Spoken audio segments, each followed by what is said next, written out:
Boa noite,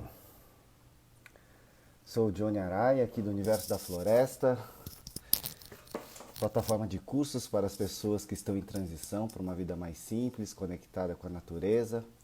Estamos aqui na mais uma semana de lives, novos caminhos para uma vida alternativa, todo dia de terça a sexta-feira, conversando com uma pessoa diferente. Hoje eu vou conversar com um ativista social,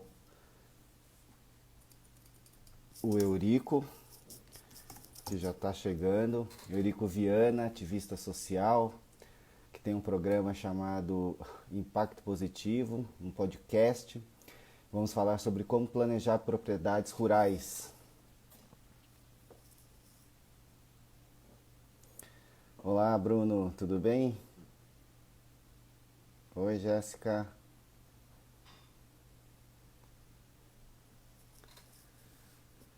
Legal. Oi, Júlio. Eurico já chegou na área. Então vou chamar o Eurico já.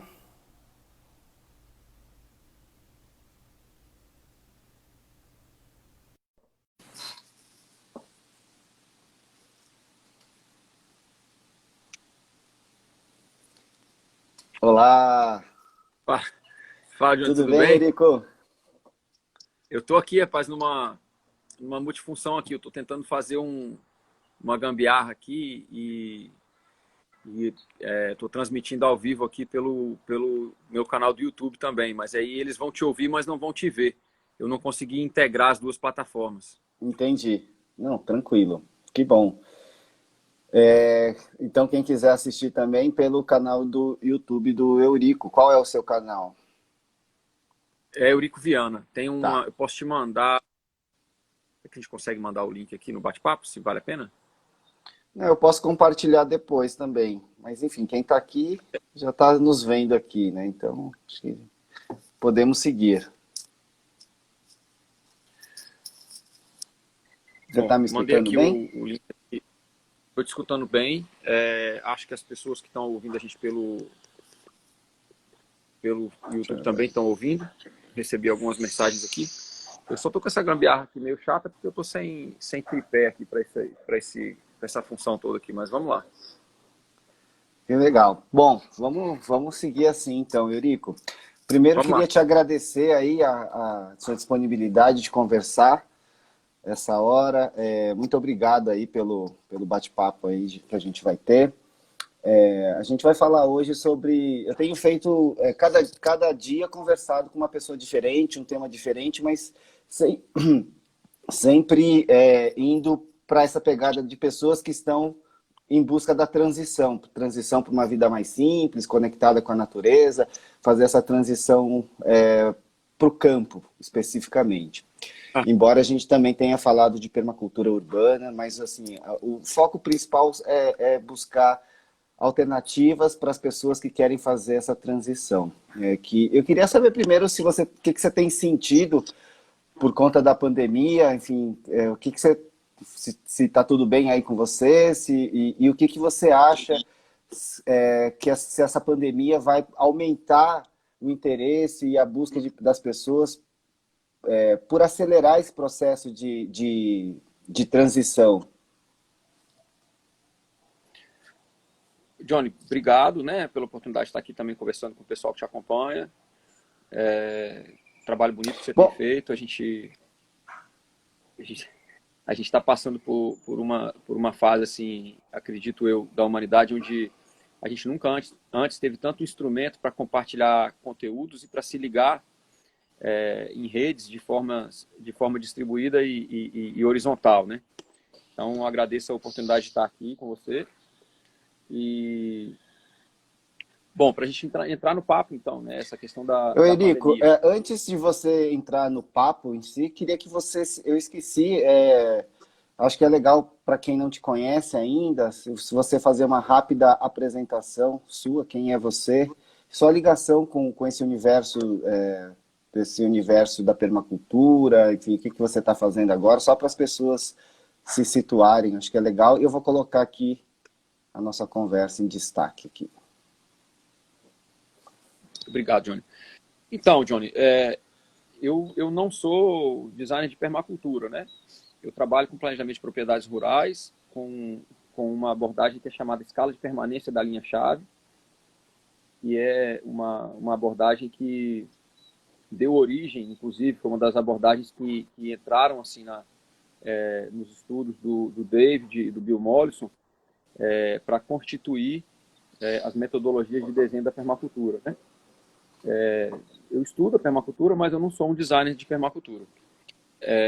Nesse sentido, eu acho que o que cabe a gente aqui para o papo, talvez uma apresentação rápida, é que eu tive uma infância muito atípica, no sentido de que a minha vida foi dividida entre todas as férias, os finais de semana prolongados, assim, era muito comum eu faltar aula mesmo, assim, para poder passar 4 dias da semana na fazenda e 3 dias só na escola, né? E então foi uma infância muito atípica, porque assim, eu acho que eu tenho uma idade assim, que eu sou velho o suficiente, e por conta das questões da minha família, né? Eu vivi coisas muito especiais. Então, por exemplo, quando a gente morava na fazenda, ou quando eu passava muito tempo na fazenda, o meu avô e a minha avó, eles não tinham eletricidade, eles não tinham geladeira. Eu tenho idade suficiente para lembrar disso, né? Então, assim, o que as pessoas hoje falam de autossuficiência, de, de redundância de sistemas, né? De água, de aquecimento, de soberania alimentar, eu vivi isso muito na prática, assim, né? Fazendo doces e compotas e fermentando coisas e salgando carne, guardando carne pré-cozida em lata com banha de porco. Então, assim, eu tive e acompanhei esse processo assim durante a evolução da fazenda. Assim, eu acompanhei a geladeira a gás chegando, acompanhei a eletricidade depois sendo instalada e assim, né, o caminho da fazenda como um todo. Tive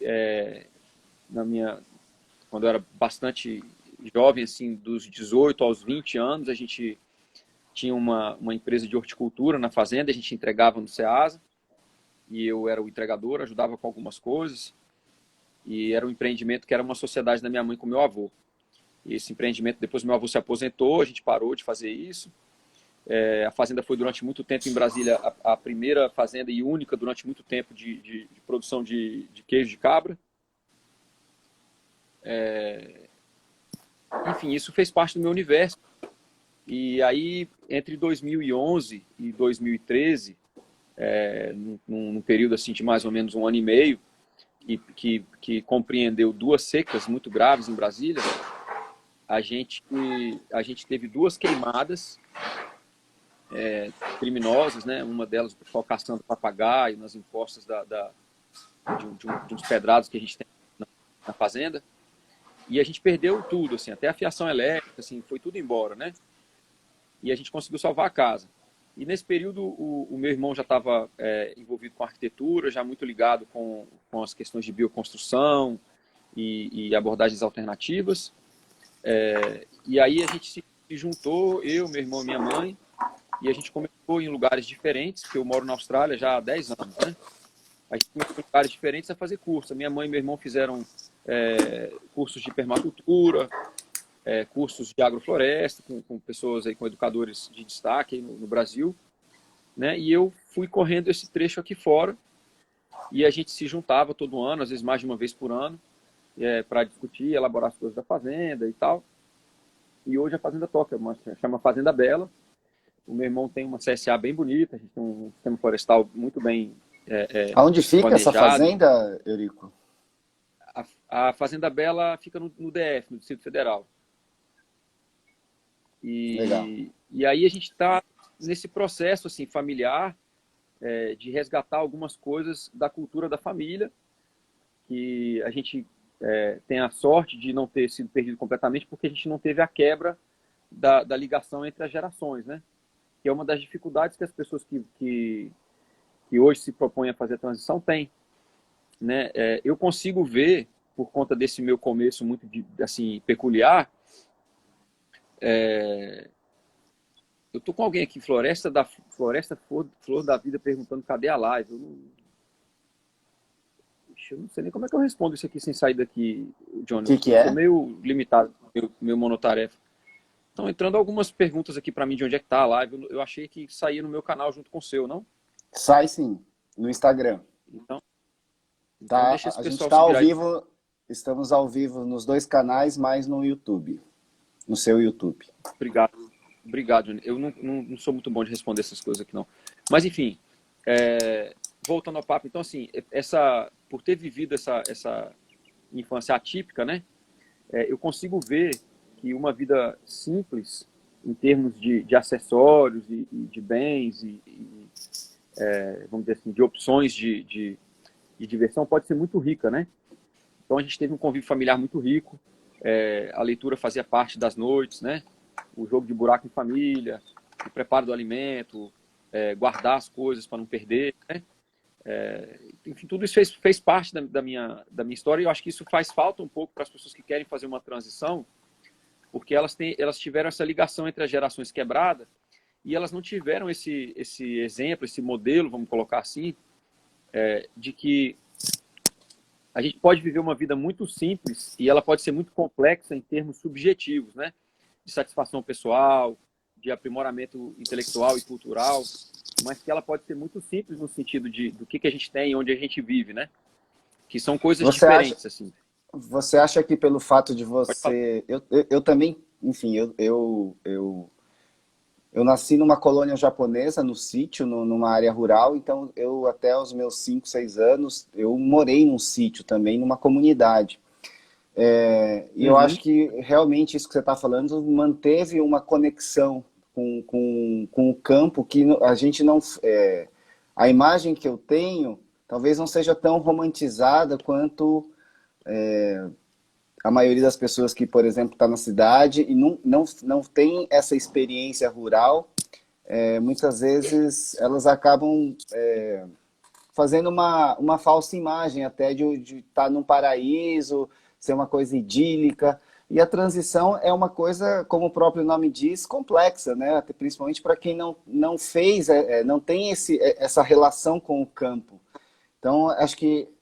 Mas, ao mesmo tempo, esse resgate, eu tenho visto muitas pessoas fazendo essa transição, que não tinham essa conexão anterior de familiares que havia sido quebrada, mas mesmo assim acabaram de alguma maneira despertando esse agricultor que vivia dentro deles. Você acha que as pessoas acabam encontrando esse agricultor adormecido em cada um, não?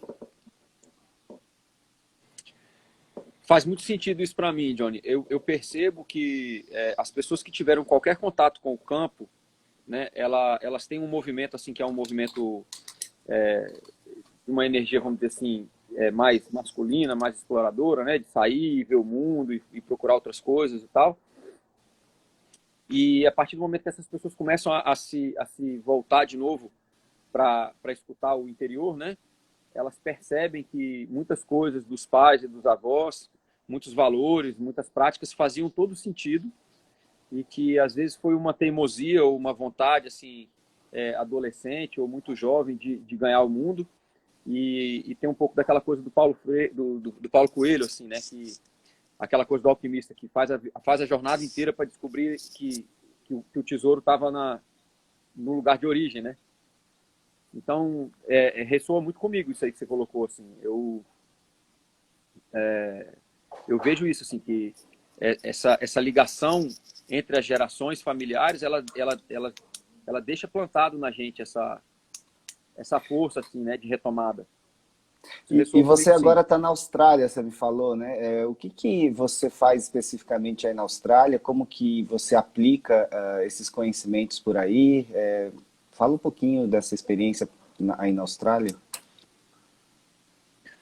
Então, Johnny, a minha jornada é assim, eu sou sociólogo, estudei desenvolvimento comunitário no meu doutorado, né? E eu fiz um estudo de como que a gente pode usar práticas culturais no desenvolvimento comunitário, no processo de inclusão social e educação intercultural. E eu me lancei nessa jornada, assim, e aí eu fiquei, né? Eu vim para fazer um mestrado fora do Brasil, o mestrado virou doutorado e eu fiquei. E um pouco nesse sentido que você está falando, quando a minha família começou a buscar soluções para a Fazenda Bela aí no Brasil, né? Eu comecei a buscar um lugar que eu pudesse viver aqui as coisas que fazem sentido para mim. Então, eu vivo num sítio, é arrendado, eu trabalho com consultorias e planejamento de propriedade rural, e educação, e cursos e tal, tanto aqui quanto aí. Tem existido um chamado muito grande assim para mim no Brasil, de planejamento, de educação, de protagonismo desse ativismo socioambiental. E aí eu tinha vivido até o período da pandemia, tinha vivido essa vida um pouco assim, ponte aérea entre desenvolver projetos e cursos aqui no sítio e ir para o Brasil para ensinar e compartilhar essas experiências também, né? Então, é isso. Eu trabalho aqui num sítio, que é um espaço de terra arrendado, tem uma empresa aqui que chama Rolos, para desenho regenerativo, onde a ideia é essa, é buscar as várias abordagens disponíveis que a gente tem para fomentar o desenvolvimento comunitário rural, né? E você acha que agora, por conta da pandemia, está se acelerando esse processo? Que avaliação que você faz de pessoas em transição? Assim, em que momento nós estamos? As pessoas estão mais propensas a fazer isso? Menos propensas? Que perspectivas você, enfim, está enxergando? Então, há poucos dias eu encerrei um curso para um grupo muito especial aí no Brasil, né? A gente tinha professores de agroecologia, pessoas já ligadas no campo, ativistas da permacultura, produtores rurais. E no último dia eu comentei um pouco com as pessoas sobre essa questão da complexidade da transição, né?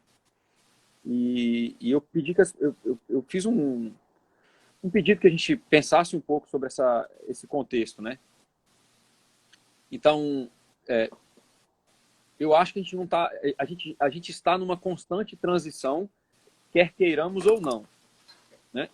Uma dessas transições que a gente está fazendo é de uma sociedade altamente subsidiada pelos combustíveis fósseis para uma sociedade em escassez energética, ou dessa matriz energética, que hoje é 97% do nosso consumo. Então, esse é um tabuleiro de transição que já está dado. A gente não tem opção, né? A opção que a gente tem a gente vai planejar para que a gente tenha resiliência e autonomia nos serviços essenciais, ou a gente vai deixar que isso aconteça à revelia do nosso planejamento e talvez nos colocando em situação de risco de segurança alimentar, risco de falta de água e assim consecutivamente, né? Então a gente tem várias transições. A gente tem uma transição dos centros urbanos para o campo. A gente tem algumas transições que elas têm que acontecer dentro do campo, né? De uma agricultura de insumos para uma agricultura de processos, baseada nos princípios ecossistêmicos, uma agricultura baseada em monopólio de território, para uma agricultura baseada em pequenas propriedades ou médias propriedades ligadas em redes distribuídas biorregionalmente. Então, assim, é interessante a gente desempacotar essa noção de transição, porque a gente tem abordado a transição. E a gente tem várias transições a serem feitas, né? E eu tenho procurado desempacotar um pouco. E aí, dentro desse contexto da transição,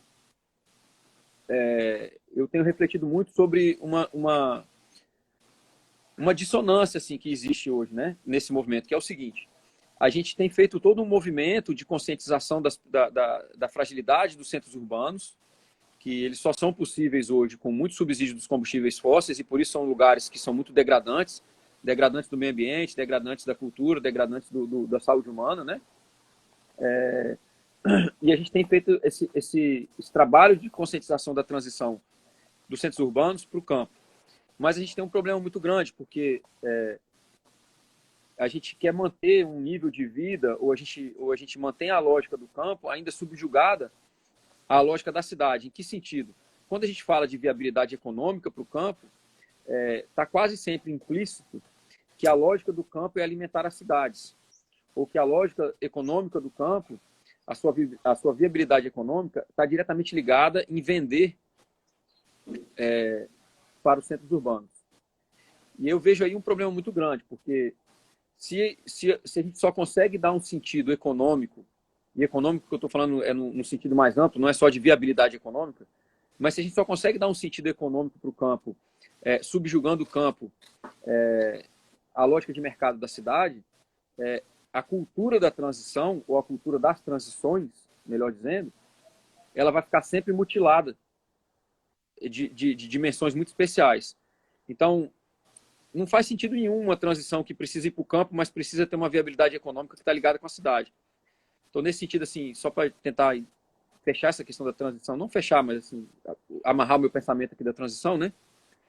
Eu tenho dito que a gente precisa cultivar culturas onde o campo ele faça sentido por si e para si só. Isso é muito importante, sabe? Sim, claro. Da gente não ficar vista... enxergando a cidade como...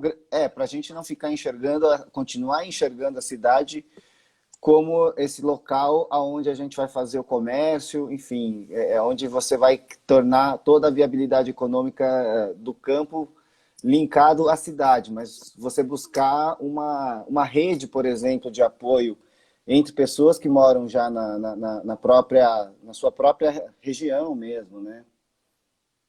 Isso. Eu acho que o subjugar, né, da nossa vida no campo com a cidade cria muitas dissonâncias. Então, se a gente está ligado à economia da cidade, a gente está ligado ao ritmo da cidade, a gente está ligado às demandas da cidade, e a gente mantém um vetor de comunicação com a cidade, que o vetor ele tem sempre, no mínimo, duas direções, né? A gente está levando produtos, mas a gente está recebendo pressões culturais também, né? Então, nesse sentido, eu acho que é muito importante a gente trabalhar muito essa questão da resiliência energética, hídrica, a soberania alimentar, né? E buscar um viver onde a gente tem uma qualidade de vida boa no campo, né? E aonde vamos dizer assim, o nosso ponto de interseção, tanto com o mercado, né, quanto com o ambiente urbano, ele é feito de uma posição de autonomia, não de dependência. Uhum. E isso é fundamental, porque senão essas várias transições das quais a gente está falando, elas não vão fazer o menor sentido, sabe? Legal. Eu acho que vou começar a entrar mais no nosso assunto, que é o planejamento das propriedades rurais. A gente já deu algumas dicas do que já pode ser esse planejamento. Então, vou só deixar alguns recados. Eu desativei os comentários. Quem quiser mandar alguma pergunta para o Eurico, só clicar nesse ponto de interrogação. Eu vou deixar uns 15 minutinhos para perguntas e respostas. E se você achar que tem alguém que você conhece da sua lista que acha que é importante estar nesse processo de transição, só convidar, clica aqui nesse aviãozinho aqui, vão levantar sua lista de contatos, convida os amigos para estar com a gente nesse papo, para falar sobre planejamento de propriedades rurais. E aí eu queria entrar nesse nosso papo sobre planejamento, Eurico. Você está falando desse processo de autonomia que quando a gente faz essa transição, é importante a gente pensar no tipo de autonomia que a gente está querendo. E aí, assim, eu queria já entrar na nossa conversa sobre o planejamento. Como que se planeja uma propriedade rural? O que a pessoa precisa ter em mente antes de começar a fazer as coisas? Enfim, como que é a sua abordagem em relação a esse tema de planejamento?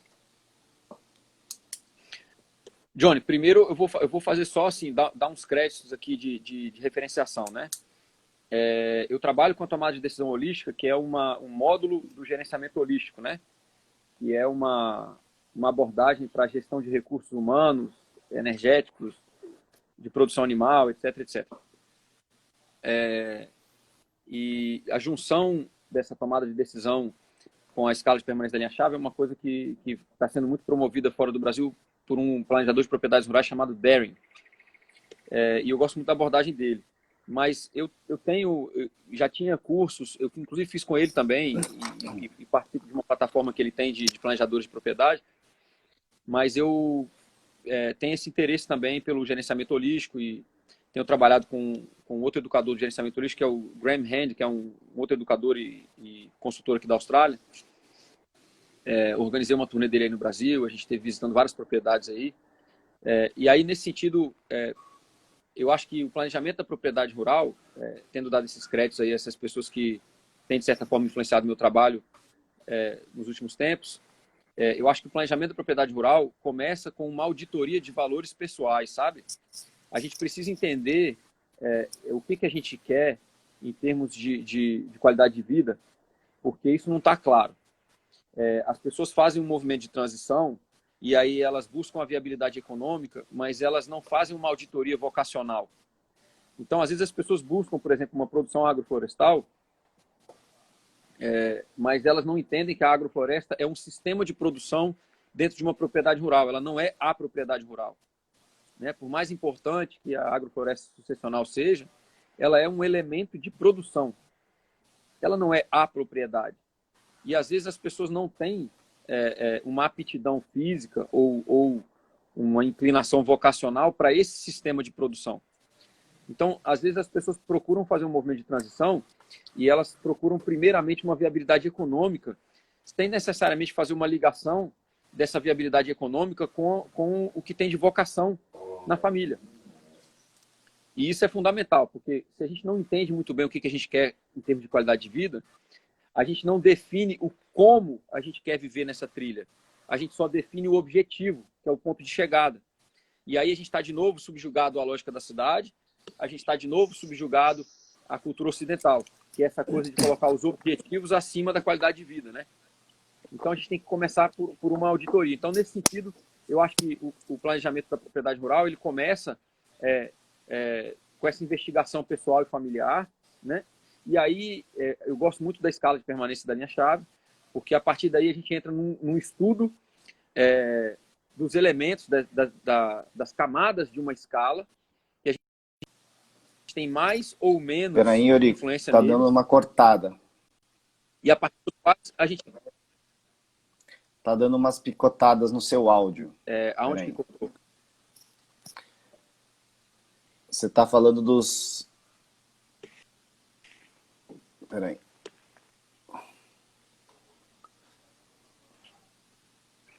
Você estava começando a explicar o processo das linhas, né? Que você estava falando.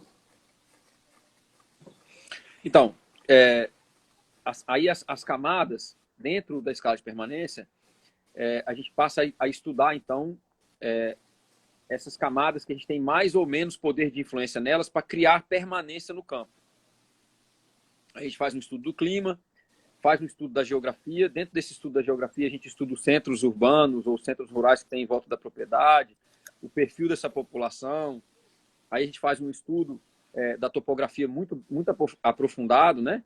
E através desse estudo da topografia, que é uma peculiaridade, assim, uma marca do Youmans, que foi o criador da escala de permanência, a gente passa a ter um entendimento da água muito mais profundo. E aí a água é a terceira camada. Então, a partir da água, a gente desenha as estradas, os acessos e serviços.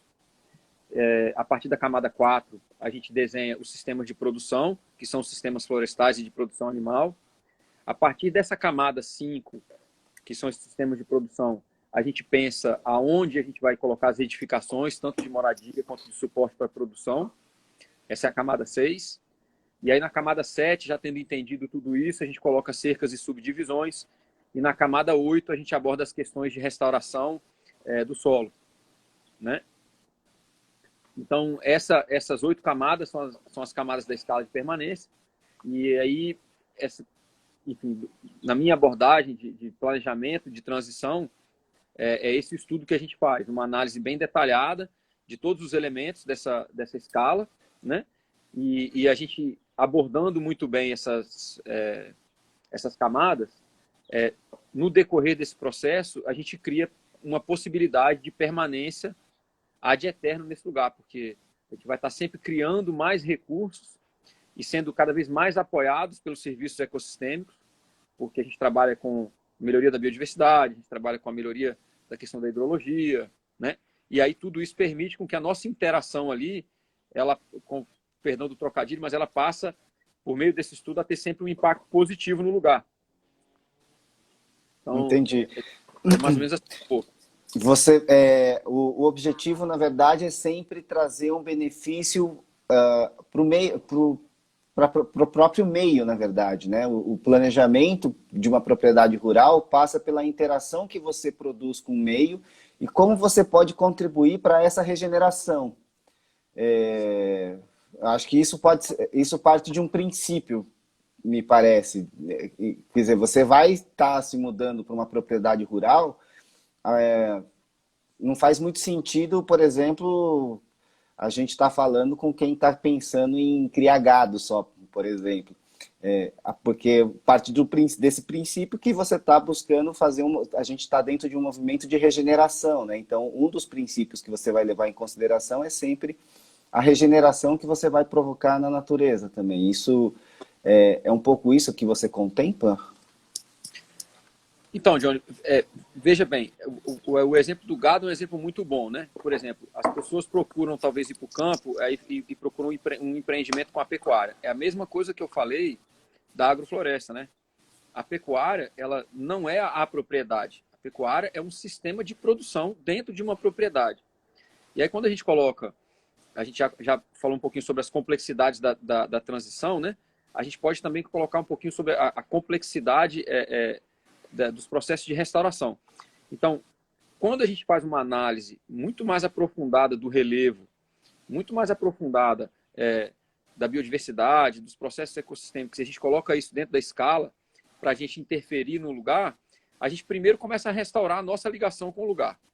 O nosso entendimento mais profundo da topografia e da hidrologia constrói um sentimento de pertença com a terra que é completamente diferente. Então, assim, a gente começa restaurando a nossa ligação com o terreno, a gente começa restaurando a nossa noção de qualidade de vida e de vocação, né? Lá no começo, lá na primeira camada.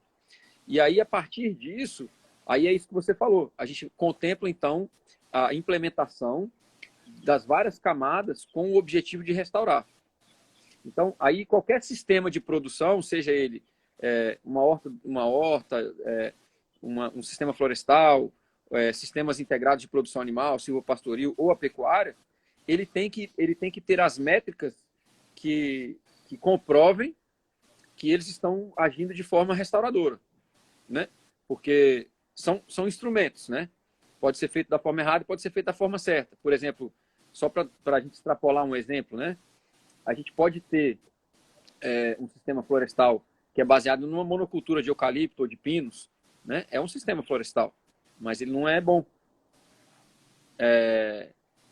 A gente pode ter também um sistema de pecuária extensiva que ele degrada, ele também não é bom, né? Mas a gente pode ter um sistema, por exemplo, de pecuária regenerativa, onde o objetivo daquele sistema de produção é embasar a qualidade de vida do produtor, restaurar os processos ecossistêmicos e ser financeiramente viável. Aí a gente está falando de uma outra situação, né? Então é isso que você falou, a gente contempla tudo isso, mas a gente contempla isso em várias camadas e começando com o resgate da nossa pertença com o território e da nossa qualidade de vida. É bem isso aí que você falou. E dentro desse movimento que você tem encontrado com essas pessoas que já estão nesse processo, quais são as principais questões que elas trazem? Elas já chegam, então, com uma ideia pré-concebida do que vai ser a propriedade dela, e aí ela toma um choque quando ela percebe todo esse estudo que existe por trás para você fazer esse planejamento. Enfim, elas já chegam com... Porque geralmente a gente tem uma ideia, geralmente a gente tem uma imagem pré-concebida quando está pensando numa propriedade, sem levar, às vezes, em consideração a vocação, como você falou, que ela pode ter, não só a terra ter, mas junto com a sua própria vocação. Enfim, como que são as pessoas, quais são as dúvidas que elas costumam chegar quando te procuram para lidar com esse tema? Johnny, o que eu percebo, assim, a maior parte das consultorias que eu dou, elas acabam sendo feitas em um formato de curso, né? As pessoas trazem a sua propriedade para os cursos e saem do curso com uma propriedade planejada. Eu vejo que tem alguns erros conceituais, porque não é de má fé, não é nesse sentido, mas assim, é cultural, né? Então, por exemplo, essa questão das pessoas enxergarem o sistema de produção, seja ele qual for, como se ele fosse a propriedade, é um engano muito comum, sabe? As pessoas falam assim, eu vou fazer uma transição e vou trabalhar com agrofloresta. Ou, eu vou fazer uma transição e vou trabalhar com a pecuária. Isso é uma dimensão da transição. Como que você vai morar, como que você vai viver e como que é a terra onde você está, né? Então, assim, o estudo é muito comum nas pessoas que estudam comigo, assim, e que eu ajudo nesse processo de planejamento da propriedade, elas perceberem que muitas vezes elas queriam forçar a localização de edificações, de cercas, de sistemas de produção de uma maneira totalmente desconexa com o relevo. E a gente precisa, dentro de uma das dimensões das transições que a gente falou lá no começo, que é a dimensão de que provavelmente a gente vai viver propriedades rurais com muito menos subsídio de energia fóssil, de combustível fóssil, a gente precisa fazer uma transição e planejar sistemas que eles sejam energeticamente eficientes. E aí entra irrigação, transporte, uma série de coisas nesse sentido. Então, é muito comum as pessoas, por exemplo, vai falar de uma outra coisa comum que acontece, né?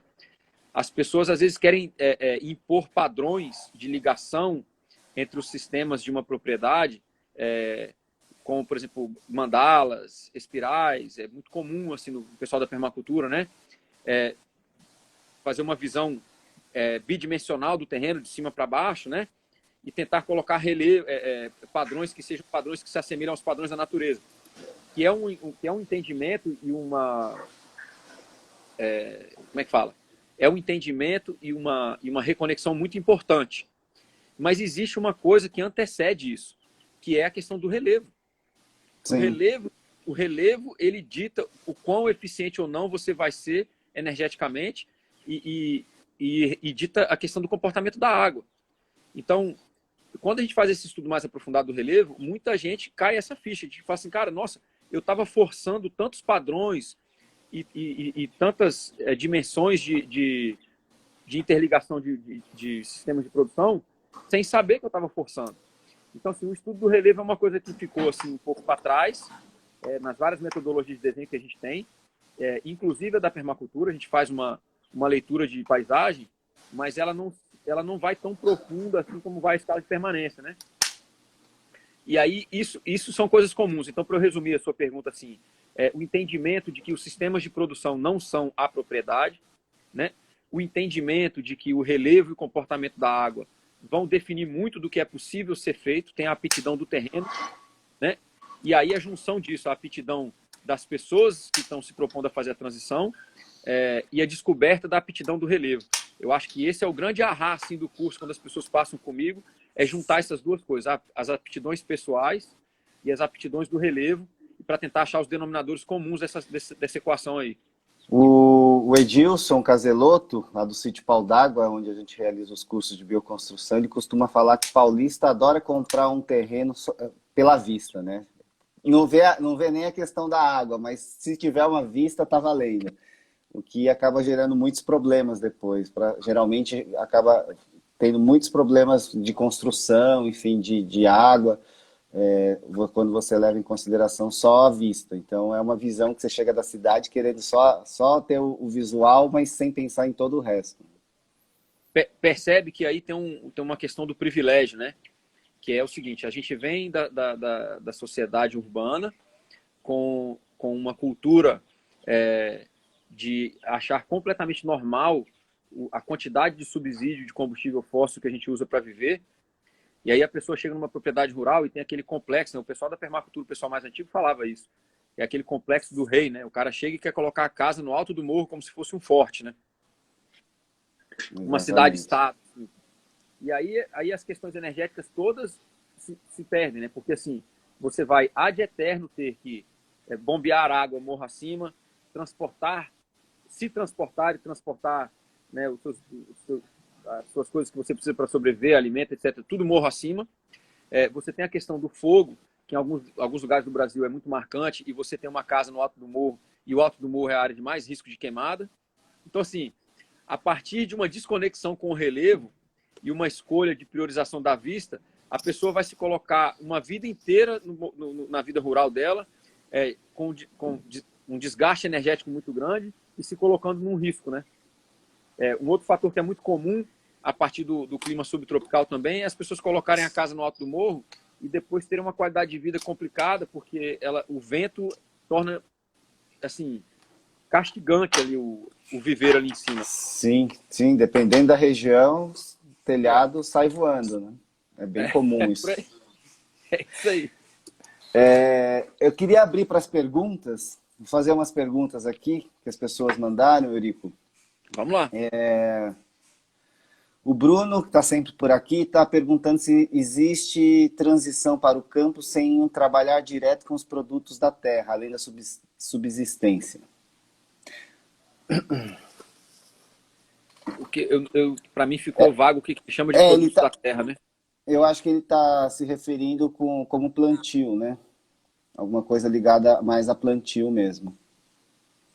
Se nessa transição, sem trabalhar, se existe transição para o campo, se você faz essa transição para o campo, mas não está trabalhando necessariamente com a terra, com o cultivo de alimentos, ou, enfim, se existe, como que você faz isso, né? Vamos desempacotar o universo imaginário que a gente tem do campo. O campo ele não é feito só de agricultores, né? O campo ele é feito também de comerciantes, ele é feito também de turismo, ele é feito de várias pessoas com habilidades de artistas, né? O campo ele é composto como é que eu vou explicar isso? O campo ele é multifacetado, ele é composto de várias dimensões culturais, sociais, econômicas. Então, assim, quando a gente se propõe a fazer uma transição, se você não tem uma aptidão para ser agricultor, que você tenha um mínimo de aptidão para produzir um pouco do seu alimento e que você encontre na sua vida no campo uma função que seja enriquecedora de tudo à sua volta, das pessoas que vivem no campo à sua volta, do terreno que você ocupa, da biodiversidade que você compartilha aquele terreno junto, né? E aí você vai achar a sua aptidão. Pode não ser um produtor. E não tem que ser um produtor. Claro. E aí, a partir daquilo que você definir para essa transição, vai definir muito do tamanho do terreno que você vai escolher, enfim, a localização, as redes que você já tem ao redor para poder se conectar com elas de acordo com as suas afinidades, né? Perfeito. E lembrando também, né, que a gente tem essa questão hoje da possibilidade, que hoje ela é uma possibilidade, mas que a pandemia e a questão do petróleo vão com certeza transformar essa possibilidade em uma realidade mais concreta, a das interações locais, né? A gente vai interagir globalmente, como a gente está fazendo aqui agora, por essa interação ao vivo, mas a gente vai ter uma atuação muito mais biorregional. E aí, se tratando disso aí, o uso da internet e outras coisas, né? Aptidão para o turismo, aptidão, por exemplo, para a educação, de reconexão com a natureza, né? De leitura de paisagem, de reconhecimento de biodiversidade, a gente precisa voltar a ser índio um pouco, né? Sim. E isso também faz parte da transição. Quem que vai ensinar isso para a gente? A gente não consegue ensinar tudo. Por mais erudito que a gente seja, a gente não consegue saber de tudo e fomentar tudo, né? E aí, nesse sentido aí, não precisa ser plantio, pode ser várias outras coisas, né? Legal. A Thaís Pugliese está aqui perguntando como conseguimos incluir pessoas com vulnerabilidade financeira nessa transição? Oi, Thaís, tudo bem? Bom, a gente tem aí duas questões, né? A primeira questão é a seguinte: a gente precisa arrumar formas de subsidiar a transição que sejam acessíveis a todos. Eu comento isso de vez em quando, né? A classe média brasileira, não todo mundo, mas muitas pessoas da classe média brasileira se sentem no direito, por exemplo, de julgar o MST, mas vão felizes para um financiamento no sistema bancário mais caro do mundo, que é o brasileiro, né, em termos de juros. Então, assim, a gente tem na nossa Constituição o direito ao acesso à terra. E o MST hoje é um dos movimentos mais viáveis que a gente tem para garantir esse direito, e as pessoas muitas vezes demonizam esse movimento, sabe? Elas preferem se sujeitar à lógica dos piores bancos do mundo do que se entender como uma pessoa que quer transitar do ambiente urbano para o rural e se juntar a um movimento que já existe e é legítimo, né? Não estou dizendo que é um movimento maravilhoso, não estou dizendo que não tem seus defeitos, não estou dizendo que não tem suas complexidades, mas a questão é, nós precisamos desenhar, projetar formas de subsidiar essa transição. Por exemplo, a compra de um terreno para uma ocupação múltipla barateia muito para as pessoas. Então, em vez de comprar uma fazenda, um grupo de pessoas compra um território e vai ocupar esse território. No campo, a gente não tem condição de pagar por todos os serviços. A gente precisa de mutirão, a gente precisa de companhia. E eu acho que projetar a transição passa por essas questões. Desenvolver, por exemplo, uniões de crédito, onde as pessoas podem se autofinanciar, microbancos, a compra de territórios em sociedade. A gente vai precisar voltar a ser mais social e trabalhar mais em coletivo, que é uma coisa que a sociedade de consumo tirou da gente, mas está dentro da gente. A gente vai precisar resgatar essas coisas para chegar nessas vias alternativas de subsídio da transição. Porque a gente também não pode se iludir. Hoje, a transição é muito difícil porque antecede a toda essa questão uma disputa por território. E essa disputa por território ela é hegemônica e ela faz parte da sociedade de consumo. É difícil ter acesso à terra porque ter acesso à terra é libertador. Sim, sim, muito libertador. E eu acho que as pessoas estão sacando, enfim, o Grupo Canoas está sacando esse processo, está se juntando, tem crescido esse movimento de pessoas em busca de terra, e o próprio MST também está mudando a imagem dela, como eles, em vez de focar nesse momento nas invasões, eles estão focando na produção. Então cada vez mais, a gente vê cada vez mais produções agroecológicas ligadas ao MST sendo vendidas para a classe média, acho que talvez até ajudando a mudar essa imagem que você está falando em relação ao MST. Eu vou só fazer um adendo do seu comentário, Johnny. O MST não invade terra. O MST ocupa terra que não está sendo usada para nada. Sim, sim, claro.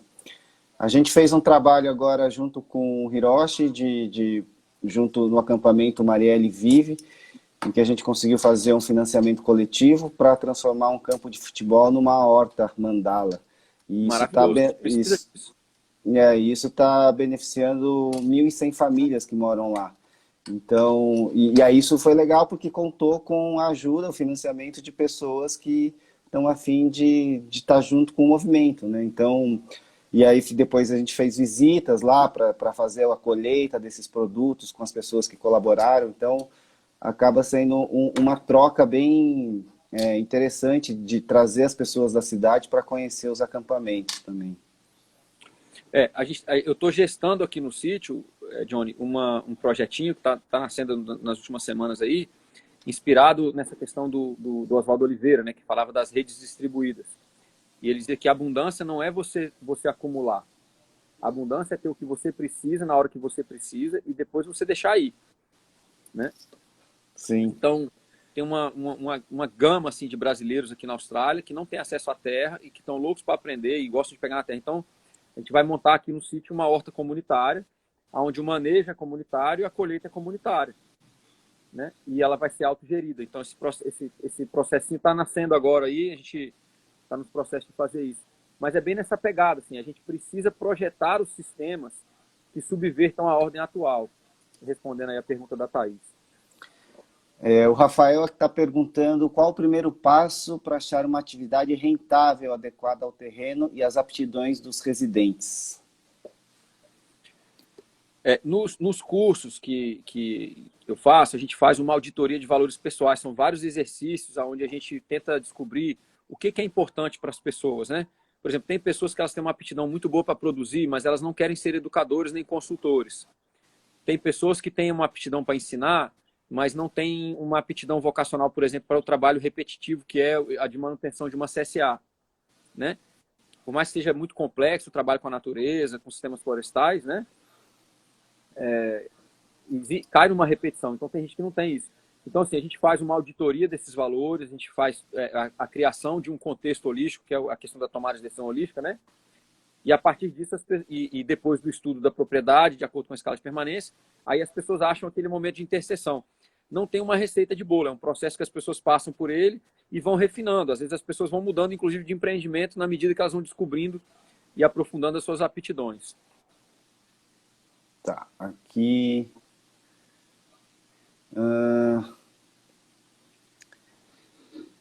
deixa eu ver se tem mais... o Leonardo está perguntando se seu trabalho tem alguma ligação com o P.A. Yemans. É isso? A escala de permanência ela foi elaborada pelo Yeomans, né?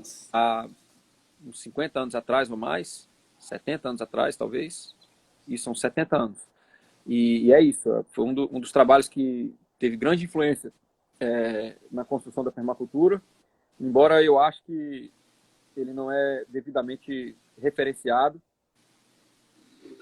no que toca o peso que ele teve para a permacultura. Ele é referenciado como dentro da abordagem de água e tal, inclusive com alguns erros conceituais, mas eu acho que não foi dado o devido peso para ele, né? Eu acho que é questão de opinião pessoal. Eu acho que para o projetar de propriedades rurais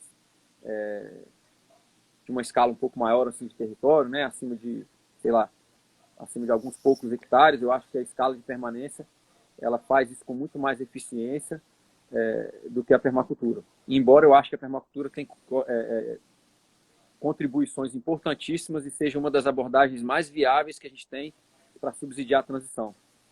Então, entenda, não estou aqui colocando uma ou outra, eu estou dizendo que é uma complementaridade, mas eu, pessoalmente, prefiro projetar com a escala de permanência, que foi desenvolvido pelo Yeomans. A Lília está perguntando se já existem locais, se você já conhece algum local do Brasil que tem essa autonomia, se você pode dar algum exemplo. De pessoas vivendo em transição, provavelmente, ela está se referindo. Gente, tem um filósofo que eu aconselho muito a leitura do material dele, tem uns vídeos dele na internet também, tem algumas coisas já traduzidas ou legendadas para o português. É o Charles Eisenstein. Tem inclusive uma palestra do TED dele, ou duas já. Ele é muito bom. Ele escreveu Economia Sagrada, escreveu Um Outro Mundo Possível, estou fazendo uma tradução literal aqui, Um Outro Mundo Possível que os nossos corações já sabem ser realidade. É um livro muito bacana. O Charles ele fala um negócio muito interessante. Essa realidade que a gente está conversando sobre ela aqui hoje, ela já existe. Ela já brotou em vários lugares. A questão é realmente da gente encontrar esses lugares, né? E da gente decidir participar desses lugares. Eu tenho chamado esses lugares de santuários de sanidade mental e ecológica. Eu tenho uma visão um pouco cataclísmica das coisas. Eu acho que se a gente escapar como espécie humana, vai ser nesses lugares, né? E então eu me esforço muito para subsidiar a construção desses lugares, que alguns chamam de ecovila, outros chamam de ocupação múltipla, outros chamam de... Cada um coloca um nome. O que importa comunidades intencionais. Comunidades intencionais. O que importa é o seguinte, é que são lugares onde o pensamento coletivo ele é muito complementar à busca de locupletação vocacional de cada um, né? E tem essa interseção da vida coletiva com o desenvolver das ânsias individuais em lugares que são vamos dizer assim, de contexto restaurador do ser humano e da ecologia que está ali. Tem um monte de lugar assim, eu não tenho nem como começar a enumerar aqui, tem vários lugares que já funcionam assim, e a gente tem que sair procurando e cadastrando e promovendo, né? Importante a gente realmente fazer isso aí. Eu não vou saber enumerar aqui agora. A Fazenda Bela é um deles, que é onde meu irmão mora, né? Por exemplo. Na região ali onde a gente atua bastante, em Piracaia, a gente já tem algumas iniciativas ali, o Sítio Pau d'Água, a Ecovila Clariano, que são iniciativas que estão buscando esse caminho de regeneração, né? E de autonomia. Conheço algumas propriedades de comunidades intencionais em Santa Catarina muito legais. perto de Serra Grande, na Bahia, tem algumas já nascendo também muito adiantadas ali, né? A Juliana Fábio, que trabalha com a água, ela mora numa comunidade lá muito bacana. Enfim, tem várias. Eurico, a gente está chegando ao final desse nosso papo já. Você falou que você tem uma visão bem cataclísmica do que vai acontecer com a civilização e que esses santuários seriam os locais de refúgio. Você prevê que isso é uma coisa iminente, já prestes a acontecer, já está acontecendo? Isso que a gente está vivendo já é um sinal desse colapso?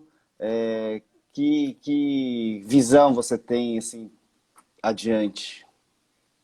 Johnny, eu acho que as pessoas precisam começar a recuperar ou a restaurar o campo da mente, né?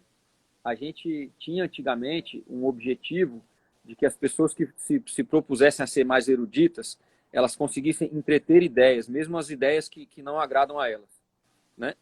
Então a gente precisa dialogar com as várias prospecções de futuro. Eu traduzi há pouco tempo atrás um e-mail que é chamado O Fim do Normal, está no meu site, que é euricoviano, com 2ns.com.br. É um dos primeiros artigos que está lá, O Fim do Normal, onde John Doyle, que é o coordenador de políticas públicas sustentáveis da União Europeia, ele coloca que a pandemia chegou para definir o fim do normal. Eu não consigo colocar uma previsão de tempo, mas entenda que os combustíveis fósseis demoraram milhões de anos para serem depositados ali na crosta terrestre, né? E hoje eles subsidiam a mudança do relevo terrestre de uma forma que a gente criou o antropoceno, que é a sexta extinção em massa e o maior movimento de solo da história do planeta causado por uma única espécie, que é a gente. Dentro desse tempo geológico, um erro de 100 anos, ele é estatisticamente irrisório. Então, a questão não é a gente colocar uma data e a gente trabalhar com ela. A questão é a gente saber que ela vai acontecer e que, se talvez não seja no meu tempo, talvez os meus filhos passem por essa dificuldade, ou os meus netos. E a gente ter o cuidado que o povo indígena tem de entender que a gente recebe um território para ser guardião dele. E a gente tem o dever de entregar ele para as próximas gerações. Então, eu não sei quanto tempo, mas eu vejo que a gente tem 97% da energia usada na sociedade ocidental, ela é de combustível fóssil. A gente não tem como substituir 97% do nosso uso energético com outra matriz energética em tempo viável. Ou a gente escolhe e planeja viver mais simples, ou a gente vai ser forçado a viver mais simples, sem nenhum controle da água que a gente precisa, da comida que a gente precisa e das relações sociais que a gente precisa. As cidades elas não vão deixar de existir, elas vão deixar de existir nessa concentração que elas têm hoje. Então a gente precisa planejar esse esvaziamento, a gente precisa planejar o campo, né, nesse sentido. Eu acho que a partir do momento em que você desperta e toma consciência das coisas que estão acontecendo, a gente está vivendo num momento histórico que simplesmente você não pode mais ficar só desejando e você não agir mais para fazer, né? Assim, eu acho que a gente está passando por um momento que está exigindo das pessoas que têm o mínimo de consciência uma ação, um momento de realmente tomar essa iniciativa e colocar em prática esses sonhos de restaurar, de regenerar. Então, acho que se a pandemia chegou para trazer uma mensagem para as pessoas que têm essa consciência, acho que é um momento muito oportuno da gente perceber que é hora de agir também, porque é como você disse, né? A gente não sabe exatamente quando vai acontecer esse colapso total, mas a gente está vivendo num momento em que simplesmente a gente não pode mais ficar só assistindo, né? Então acho que essa é uma mensagem importante aqui dessa nossa conversa. Muito, eu acredito que sim. Gente, eu sei que o tempo está apertado, eu me disponho aí a ficar em contato com as pessoas para papos como esse aqui, para cursos e outras interações. Eu sou bem disponível nesse sentido e agradeço muito, viu, Johnny, o papo e a oportunidade de estar aqui com o pessoal que te acompanha aí, que é um trabalho muito bonito que já acontece há muito tempo. Obrigado, viu? Legal, eu que agradeço, super me sinto honrado aí de estar conversando com você. A gente está se despedindo, o Instagram vai derrubar a gente em 30 segundos. Então, até mais, gente. Valeu, Johnny, brigadão, um abraço. Abraço.